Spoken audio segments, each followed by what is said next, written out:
Olá, candidato, olá, candidata, tudo bem com vocês? Vamos dar continuidade ao nosso objeto de estudo. Lembrando que nós estamos reunidos aqui discutindo o projeto político-pedagógico, um dos elementos de maior importância para a organização da escola. Compreender o estudo do projeto político-pedagógico remete o nosso olhar diretamente a um documento que dentro da instituição escolar, dentro da unidade escolar, dentro da instituição de ensino, organiza-se e se posiciona e se porta como aquele que é o norteador maior de todo o processo, de toda a condução do todo que a escola realiza. Se eu compreendo o projeto político-pedagógico à frente e nesse exercício da condução, da organização e do direcionamento do trabalho pedagógico que a instituição oferta, eu entendo ele como o documento maior de ação global dentro da escola.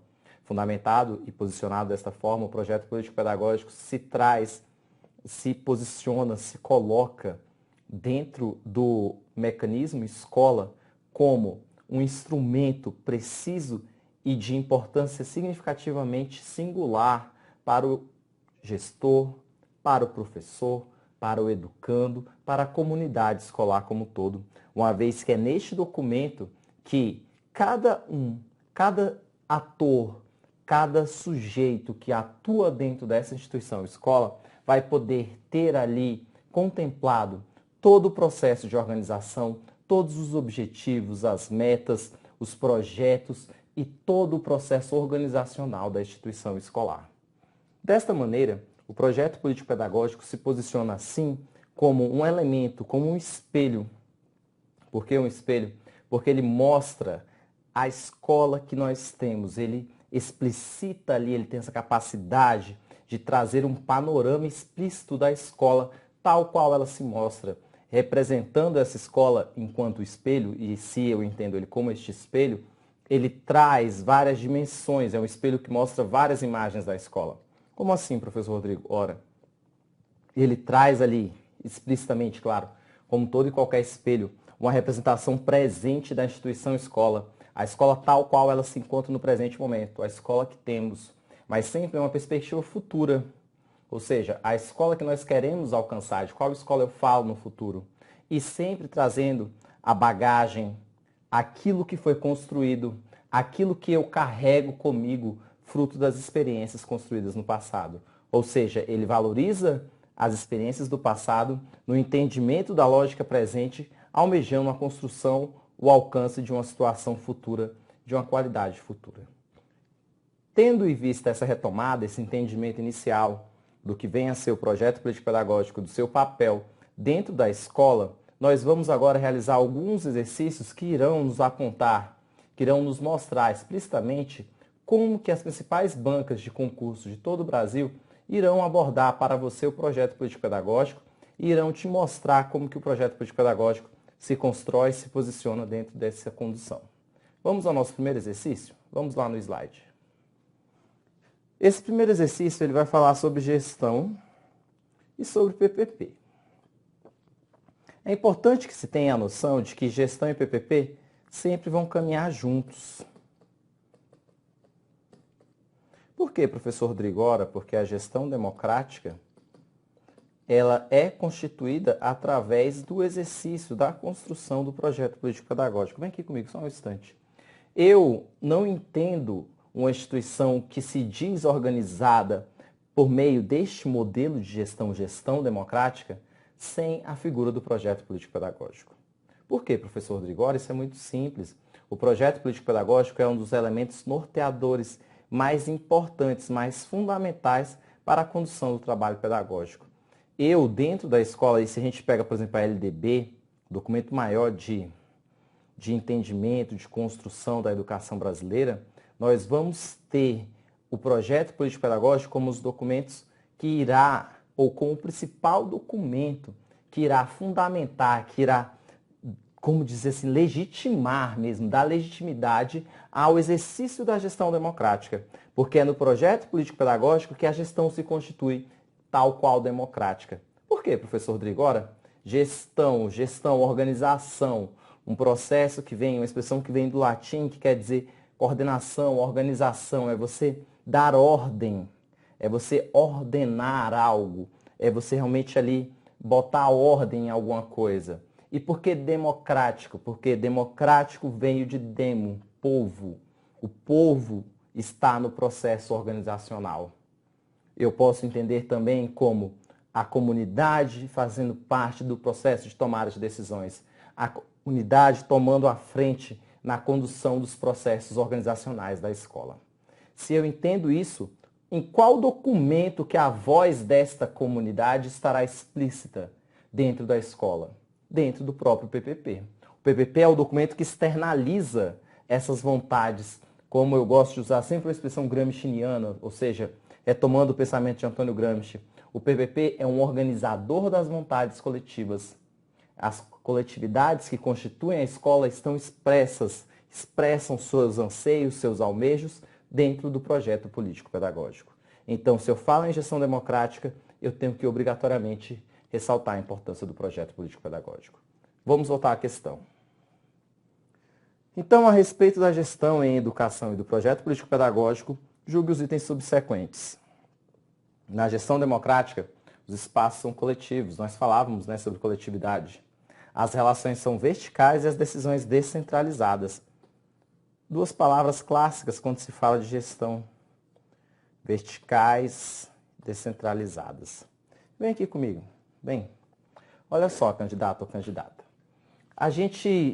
Agora nós vamos fazer um exercício para entender essa organicidade da construção do processo de gestão.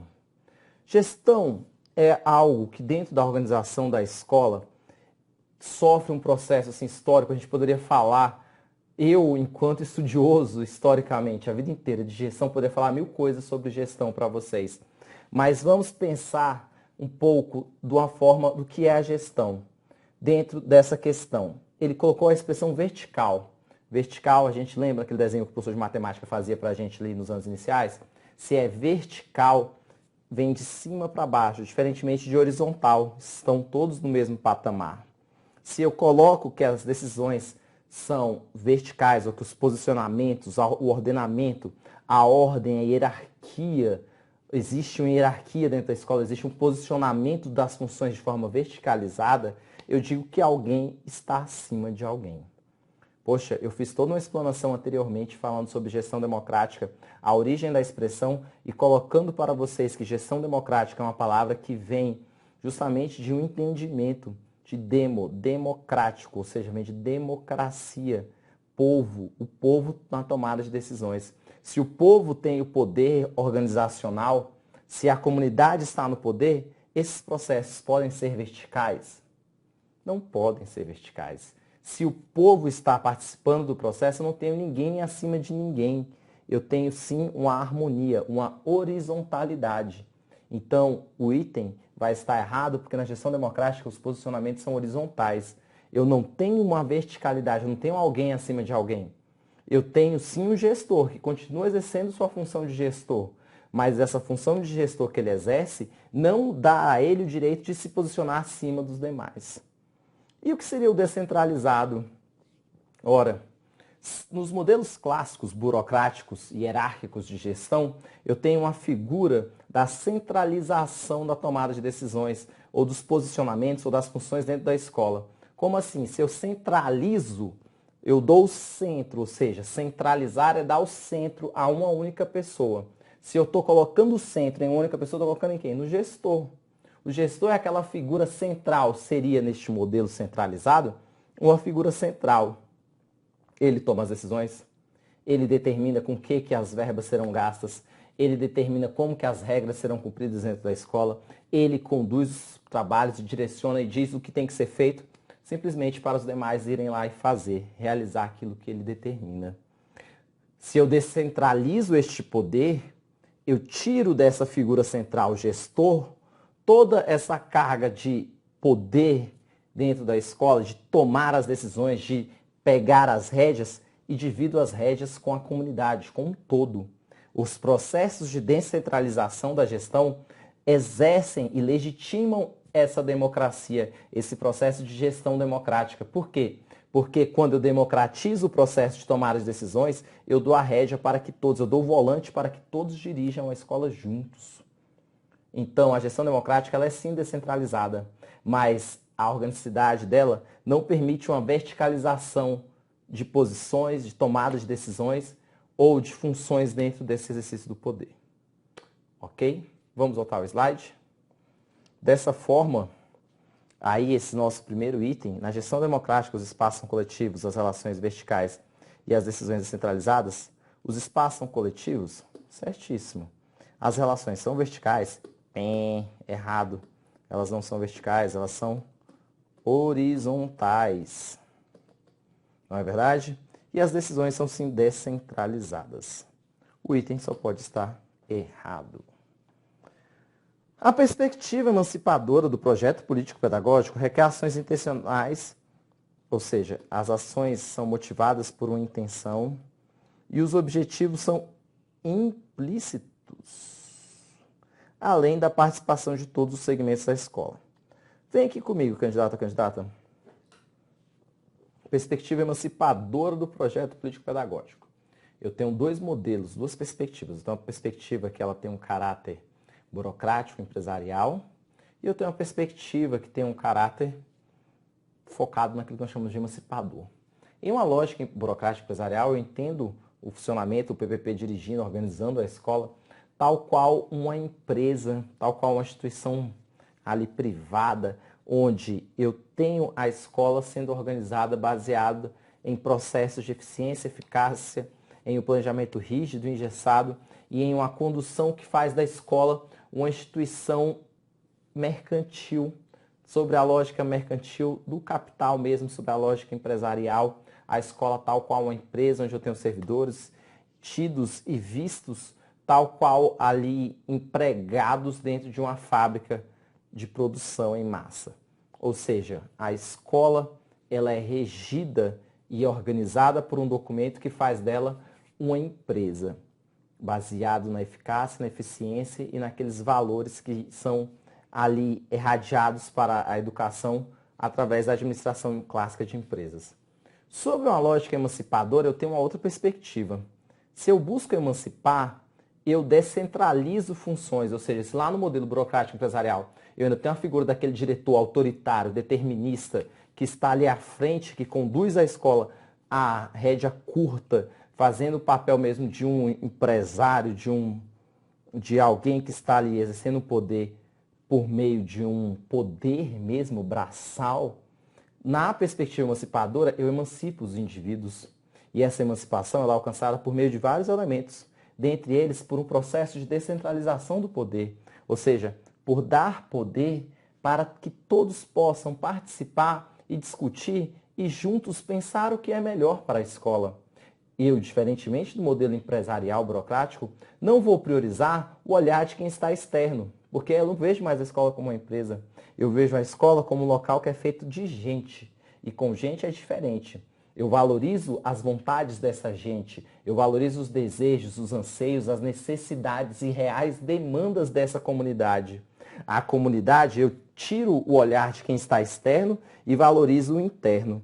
Quem está interno à instituição escola é quem vai ajudar no processo de condução e organização da instituição, fazendo com que o educador tenha essa perspectiva e o educando também tenha essa perspectiva de auxiliar, de construir, de que todos fazem parte do processo pedagógico e, mais do que tudo, do processo de gestão da escola. Se eu compreendo um modelo emancipador, eu compreendo que as decisões precisam estar explícitas, que existe uma intenção por trás de tudo que se faz dentro da escola, como tal qual na sociedade. Sempre existe um ato intencional na organização e na condução dos processos e que os elementos e os objetivos precisam estar explícitos. Vamos lá na nossa questão.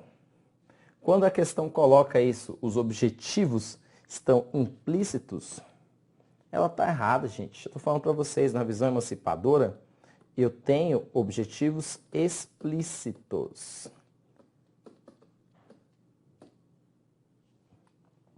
Vem aqui comigo. Por que os objetivos têm que estar explícitos? Porque o educador, tal qual o educando, tal qual o porteiro, tal qual o servidor da carreira de assistência, o secretário, o merendeiro, seja quem for, tem que ter a consciência do que se objetiva com o ato educativo. Como assim, professor Rodrigo? Ora, isso é explícito, é óbvio. Quem está ali fazendo educação tem que saber o que se espera dessa educação. Lembra quando nós falávamos sobre o conceito de projeto político-pedagógico? E aí dentro desse conceito nós trazíamos um entendimento de que o projeto político-pedagógico era o local que explicita para o educando, explicita para todos que atuam dentro da escola o papel de cada um e a função de cada um e o que se almeja dentro daquela instituição. Qual é o objetivo da escola? Qual é o papel da escola na sociedade? Qual é o papel da educação para a sociedade? É isso que se objetiva. E quando eu penso no projeto político-pedagógico enquanto e tal qual documento, eu penso ele como esse documento que vai registrar, que vai ali trazer para quem tem, seja lá quem for, quem tiver contato, quem tenha contato com esse documento, de forma registrada, documentada, os objetivos da educação que se faz naquele espaço escolar. Esses objetivos, eles podem ser implícitos? Claro que não, eles têm que ser explícitos. E esse item, lógico, que está errado. Vamos para o próximo item? Então, esse item está errado, uma vez que os objetivos precisam estar explícitos. A dimensão política tem prevalência sobre a técnica em um projeto pedagógico. Gente, porque o fato dele ser PPP, Projeto Político Pedagógico, quer dizer que o político vai ter uma prevalência sobre o técnico? Ou seja, que é mais importante o caráter, vem comigo, é mais importante o caráter político do que o caráter técnico? Vamos voltar à nossa primeira aula? Vamos relembrar a etimologia da expressão político-pedagógico. A expressão política, ela vem de polis, né? Vem do grego, pensamento daquela lógica das cidades, quando as cidades se organizam, mas também remetendo a uma participação do povo, uma formação do povo, um papel do povo ali, do cidadão, na construção da cidade. Curiosamente, a historicidade da expressão política, ela veio também do mesmo tronco linguístico, da mesma função ali vocabular, que surge dentro do latim a expressão cidadania, cidadã e afins. Ou seja, historicamente, intrinsecamente e sob uma perspectiva da linguística, a palavra política e a palavra cidadania caminham no mesmo caminho, ou seja, são quase que em idiomas diferentes, semelhantes. Isso quer dizer o seguinte, sempre em conhecimento pedagógico, quando eu falo que eu estou fazendo um papel político, que a escola exerce um papel político na sociedade, ou que o projeto é político-pedagógico, eu me refiro a uma construção cidadã, a uma formação cidadã, a um papel da escola e da educação de formar cidadãos, de constituir e fazer do meu educando o cidadão que irá tentar transformar a sociedade, o mundo na qual se vive. Se eu compreendo dessa forma, se eu penso a função da escola sob essa perspectiva política, eu entendo que o papel da escola é formar o indivíduo para a vida em sociedade, para assumir um papel dentro de um modelo de sociedade que se pretende construir. Eu consigo atingir isso sem técnica?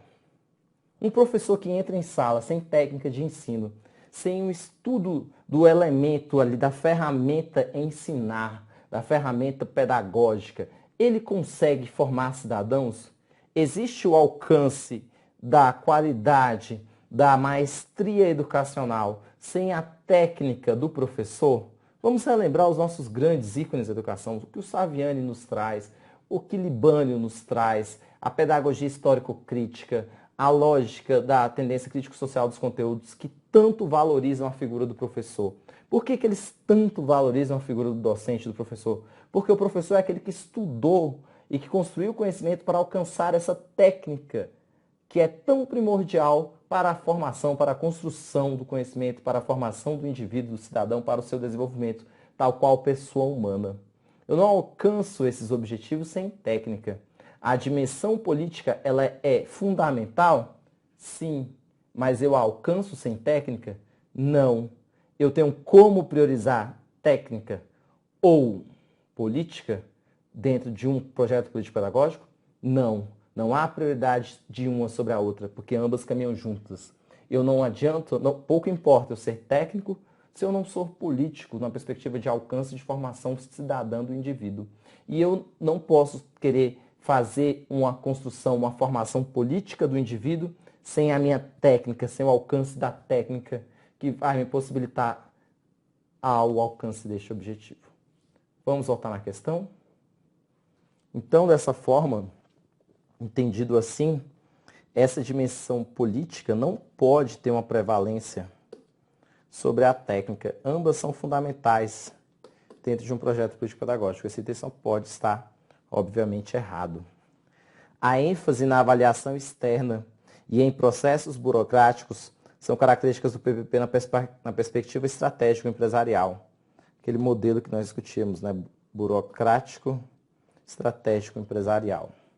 Vamos ver palavrinha por palavrinha, né? Sempre relembrando, o CESP é aquele exercício cansativo. A ênfase na avaliação externa. Se eu estou falando de avaliação externa, eu estou falando de quem está fora da escola. E em processos burocráticos, ou seja, aqueles processos que são mais lentos, mais amarrados. E as características são características do PP na perspectiva estratégica empresarial. Vamos lá, vem aqui comigo, vem candidato ou candidata. Perspectiva estratégica empresarial, burocrática empresarial, ela parte de um entendimento, de uma lógica, onde a escola atua em um modelo de organização tal qual uma empresa. Eu desconstruo a ideia de escola enquanto instituição social, com um papel cidadã ou com uma necessidade ali pautada em uma emancipação dos seres, dos indivíduos, e penso ela tal qual uma empresa que tem um rendimento, a necessidade de se construir um rendimento, né? De ter um lucro, digamos assim, no final do processo, de gerar frutos e de ter eficiência e eficácia nos processos a qual desenvolve. Esse modelo da escola gerida e organizada, conduzida tal qual a empresa, traz a ela uma série de palavras que são chaves, que as bancas sempre cobram de vocês, ou seja, eficiência, eficácia, o modelo clássico de condução, de organização, a gestão centralizada, verticalizada, definição de quem pensa e quem faz.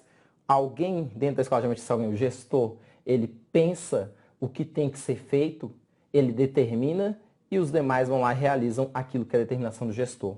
Eu não tenho a figura ali daquela tomada de decisões coletivas, ou seja, todos participando da condução dos processos, mas sim a centralidade, a centralização de algumas pessoas, de alguns elementos, principalmente da figura do gestor, numa busca por conduzir os objetivos ali da instituição, sendo que esses objetivos da instituição eles são postos, eles são colocados, eles são pensados sobre uma perspectiva, priorizando não quem está dentro da escola.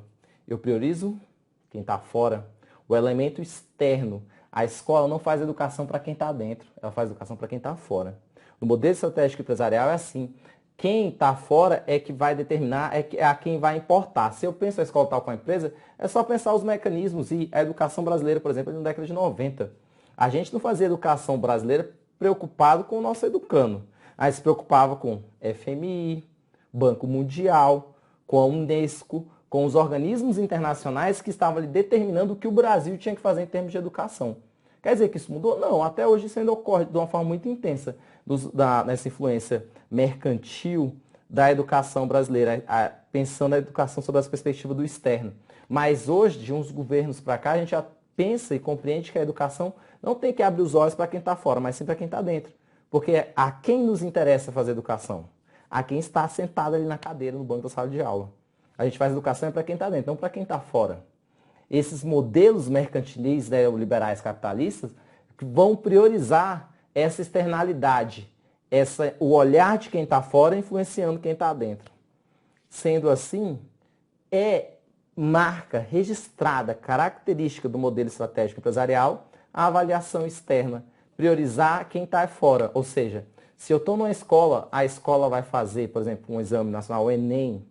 Para mim, vale mais a pena, vai importar mais o resultado que a escola tirou no Enem do que uma educação que eu faça dentro da escola que faça com que o Joãozinho, que é um menino pobre, que vem da família que não sabe ler nem escrever e que está repetindo há 3 anos as mesmas séries, aprenda a estudar e consiga ter um vetor na vida dele. Eu deixo de dar importância àquele que está dentro da escola e me preocupo mais com o alcance do olhar de quem está fora. Esse item está correto, ok? Vamos lá. Por que ele está correto? Ele está correto justamente porque realmente existe uma ênfase em quem está fora, a avaliação externa.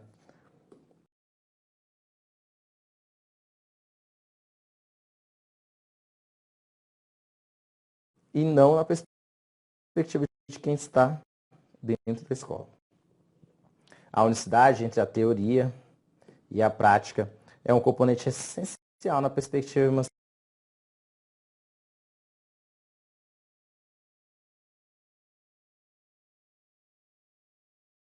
emancipadora do PPP. Vem aqui comigo.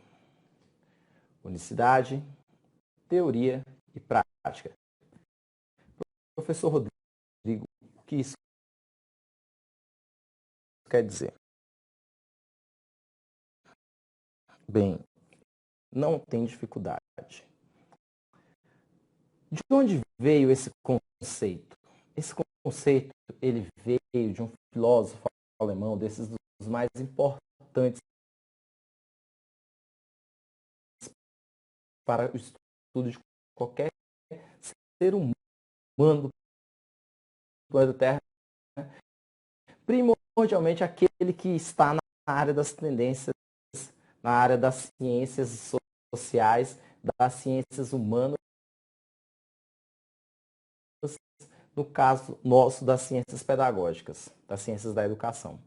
Estou falando de Karl Marx. Marx, que traz essa teoria conhecida como marxismo ou materialismo histórico dialético, a teoria marxista, ou o que você quiser chamar, que tem a base marxista, né, teorias críticas e afins, ele vai trazer uma perspectiva educacional pautada não só numa lógica educacional, mas numa lógica de sociedade. O olhar marxista da educação ele é muito pautado na figura e no papel social da educação. A educação tal qual ferramenta para a transformação do sistema, para a transformação da sociedade. Aquele entendimento de que a escola transforma o indivíduo, e o indivíduo vai transformar a sociedade, vai transformar o mundo. Essa lógica é uma lógica que nós entendemos como lógica emancipadora. Ela coloca lá na questão, né? A perspectiva emancipadora do PPP é uma perspectiva totalmente marxista. A expressão emancipação é uma expressão calcada no marxismo. Se eu tenho essa lógica emancipadora, eu tenho um vínculo direto com a lógica do pensamento marxista. Ok. Dito isso, o que isso tem a ver com teoria e prática? Tem a ver que Marx traz sua obra muito fundamental na questão do trabalho. E ao discutir o trabalho, ele vai colocar que o trabalho é uma figura ontológica, é um elemento ontológico, ou seja, é algo que é natural do indivíduo humano, seja da mulher, seja do homem. O trabalho faz parte da nossa existência. E ele vai colocar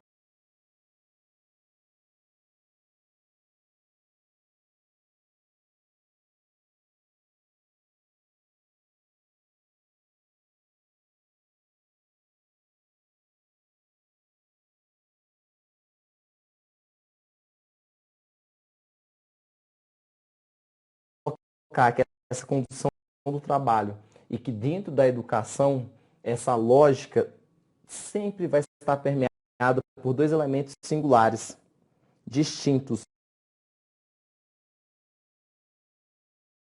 com suas próprias especificidades, teoria e prática.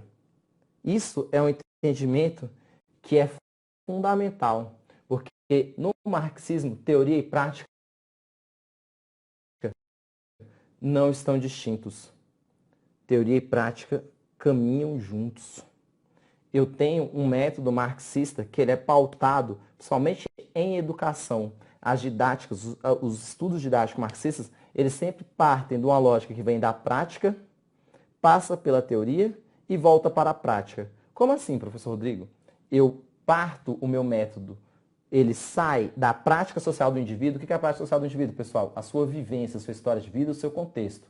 Eu tiro do contexto do indivíduo, levo isso para fazer o confronto com a teoria, discuto isso com a teoria. O que é a teoria, professor Rodrigo? É o conteúdo, é o que eu trabalho na sala, é o saber da sala de aula, é a ciência.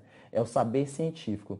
Faça esse debate e depois esse indivíduo ele vai ressignificar a sua prática, a sua vivência, o seu contexto, a sua realidade e leva isso de volta para a sua vida, ressignificado sobre a luz da teoria, do conhecimento científico, do conhecimento social. O que isso quer dizer? Quer dizer que eu fiz essa união, essa unicidade entre teoria e prática, que Marx chamou de praxis. Toda vez que numa prova de concurso a expressão praxis, ou aparece a palavra praxis, quer dizer unicidade, teoria e prática. É o ponto que todos nós devemos almejar, nós professores. Nem ser um cara que só tem teoria, nem ser um cara que só tem prática, mas sim sermos da praxis pedagógica. Vamos voltar ao nosso item. Dessa forma, essa unicidade entre teoria e prática, que a gente vai chamar de praxis, baseado na obra marxista, é um componente essencial da perspectiva emancipadora. Sim, ser emancipadora é marxista? Claro que a unicidade de teoria e prática, que a gente chama de praxis, que é um termo de origem marxista também, só vai estar correto. Ok? Vimos aí uma questão bem cespiana, né? Usando aí, inventando um adjetivo novo. Por que bem cespiana? Porque sobre essa lógica do que o CESP faz, aquela questão que faz você pensar item por item, palavra por palavra, e que você quebra a sua cabeça para conseguir destrinchar e entender tudo, cada elemento que está posto ali em cada item. Uma vez que no CESP um item errado anula um certo. Ou seja, eu tenho que pensar 1000 vezes antes de marcar um item, porque às vezes o que eu estou achando que está certo pode me gerar, além do prejuízo de não ganhar ponto, perder um ponto. Então, cada item, muita atenção, e vimos o projeto político-pedagógico tal qual ele é cobrado por essa banca, com suas minuciosidades, com seus detalhes, com as suas idiosincrasias, e espero que você tenha construído conhecimento e que este conhecimento faça a diferença para você na hora da sua prova e, mais do que tudo, na hora da sua praxis pedagógica, para ser bem marxista. Muito obrigado e até o nosso próximo encontro.